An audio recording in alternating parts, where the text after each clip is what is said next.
Hello folks, it is Tuesday, June 23rd, and welcome to Uplifted. We're in Romans chapter number 6, and yesterday we were looking at verses number 7 through 12, there where it ends, "Let not sin therefore reign in your mortal body." You know, we have to decide that we choose not to allow sin to control us. If you choose to, sin will and can control us. But we have to decide that we want to take advantage of the help that God wants to give us. You know, if I run with people that provoke me carnally, if I go to places and put myself in situations that are going to heighten my appetites and my flesh, I'm choosing who I want to be in control. And so we're told here to mortify. Then he says in verse number 13, "Neither yield ye your members as instruments of unrighteousness." He's saying don't turn yourself over to be an instrument. Allow yourself to be used in such a manner. James chapter 1 verse 14 tells us that, "But every man is tempted when he is drawn away of" what? "His own lust." And it says we are enticed by our own lust. I'm not enticed by somebody else's lust. I often things that other people desire, food and certain things. Everyone talks about sushi and how they love it, and it's just not something I enjoy. I've tried it, and whenever they hear that I don't like it, they always say, "Well, you haven't had good sushi. If you had good sushi," well, you know what? I'd rather have a good ribeye. And but the truth is, our appetites aren't all the same. We're unique, but that's why the old devil has all the different flavors of sin. Because something that appeals to you might not appeal to me.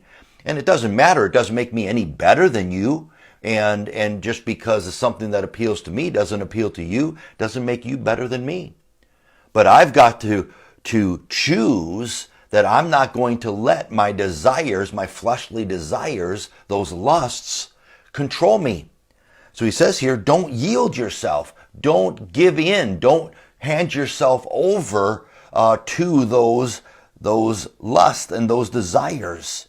That's why James chapter number 4 tells us, "Submit yourselves therefore to God, resist the devil, and he will flee from you."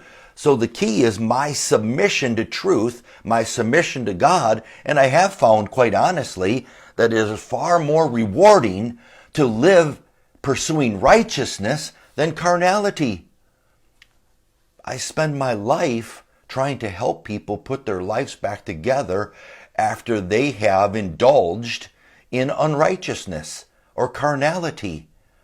But I'll tell you, we usually don't have to spend much time in my office weeping and crying over the pursuit of righteousness. It's fruitful. It's blessed.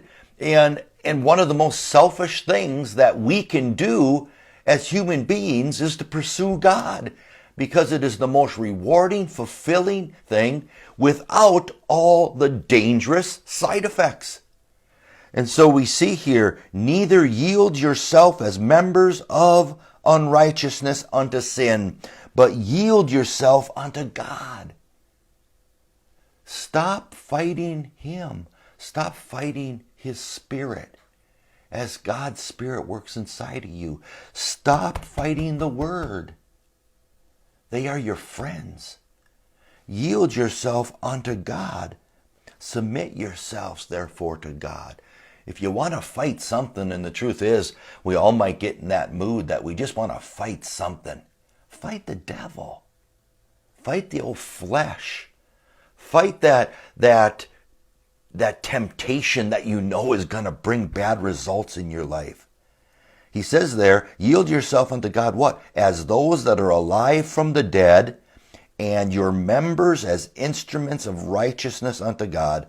And verse 14 says, "For sin shall not have dominion over you." I love that statement. For sin shall not have. There's authority there. That sin shall not have dominion over us. Dominion is the power to control or govern. That sin does not need to have the power to control me. I don't have to be controlled by sin. Now, very easily we can be. Why? Because we're carnal creatures. I still have that old flesh.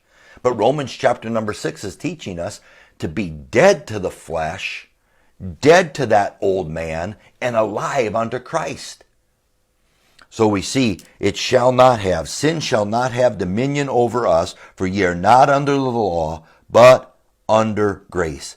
What then? He says in verse number 15, much like we start in verse number 1, shall we sin because we are not under the law, but under grace? God forbid. Oh, let me say today that there is such freedom in Jesus Christ. There is such freedom when we no longer choose to be controlled and have sin be under sin's dominion. And we have that freedom because Jesus Christ conquered it.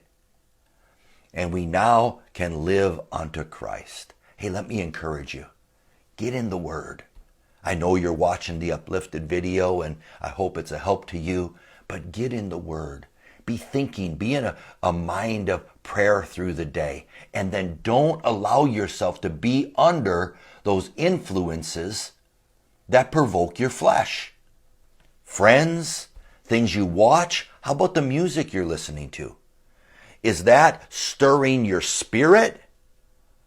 Or are you listening to things and watching things and talking to people and going to places that all stir up your flesh and those lustful appetites that cause you to what? Pursue and want it that much more. Be alive unto Christ. Sin shall not have dominion over you. I sure hope that today's Bible study was uplifting to you. Sure love you. God bless you. And remember, we are starting our youth conference on Thursday. And so we sure invite you to be there. Come out. You could sure use some good teaching and preaching, but be a support to our youth group and our young people, and enjoy the song we have picked out for you today.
Listening closely for the call.